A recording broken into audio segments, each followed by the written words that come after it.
Today I'm going to go over my 1937 Model 79 Ford 1.5 ton truck. So I picked up this truck back in February 2020, but because of COVID, I had it at my uncle's house and I just was able to get it home recently. So I want to just go over some of the interesting things that I have on this truck or that you don't see on modern vehicles anymore. So with that, I'll get started. So first things first, back in 1937, instead of having a independent suspension or anything like that, they used a single leaf spring that transversed the front axle. So I'm not entirely sure when they stopped using that, but I believe it was right around the time of the war, at least on trucks.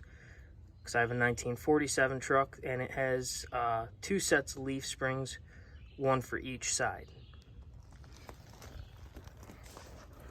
Up here on the grill, there is an emblem that says 85 horsepower. Looking at service manuals though, they did mention that there was 90 horsepower for these motors. I don't know if that was something to do with them being in the big trucks, that they were able to get a little bit more horsepower in them or not. But this truck does have a 37 221 flathead that is currently out of the truck as I am trying to rebuild it. And so there's nothing underneath the hood if I lift it up, but it's a fairly tight fit right now. Something that I find interesting is your headlights actually go right here, and this is a turn signal.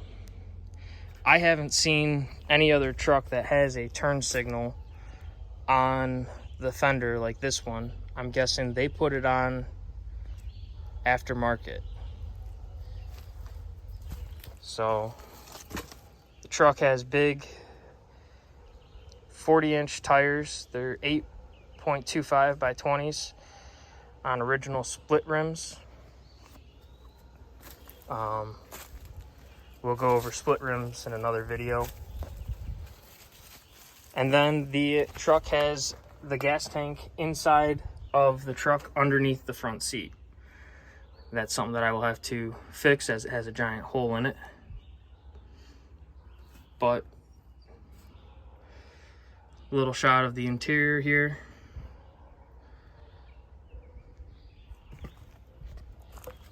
And then on this truck that I haven't seen on other trucks, it has this big plate welded to it. I'm not entirely sure if that was just meant to strengthen the frame or not. The truck does have its original 157-inch wheelbase, so the frame wasn't modified to my knowledge at any point. But back in 1937, the drive shaft was actually concealed inside of a tube, as it comes right off the back of the transmission down there. So all the way down, the drive shaft is actually inside of this tube, and the tube does not move. It's stationary. And then another interesting feature is, back in 1937, Ford used mechanical brakes on all their vehicles. It wasn't until 1939 that Ford went and switched over to hydraulic brakes. And that was something with Henry Ford. He didn't trust them. He didn't think that they were any good. So he would just use the mechanical brakes as long as he could. This truck is set up for duals. I don't have the duals on right now, as the tire size right now rubs on the leaf springs. But this truck was about as heavy duty as you could get, as that is a 14-pack leaf pack. And according to my manuals, that's as big of a leaf pack as you could get back in 1937. Just a shot of the rear end there where it splits.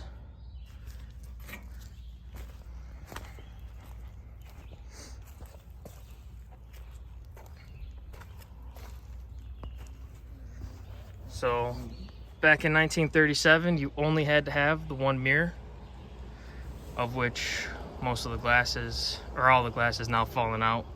When I got it, there was still glass in it, but road transport is not nice to these. But that was your one blind spot mirror. There's no other mirrors on this. And then in the middle, there was a T-handle that would push the window open and closed, and that was your air conditioning back then.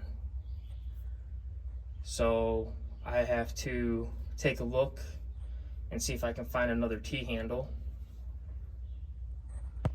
According to this, the truck had about 59,000 miles on it when it was parked. I have no reason to believe that that gauge is inaccurate. And then your other gauge over here has your oil, your temp, your fuel level, and then I'm not sure what that last one is. I think that's your battery. Although I could be wrong. I probably am wrong. But I guess these trucks could go up to 100 miles an hour based on the gauges.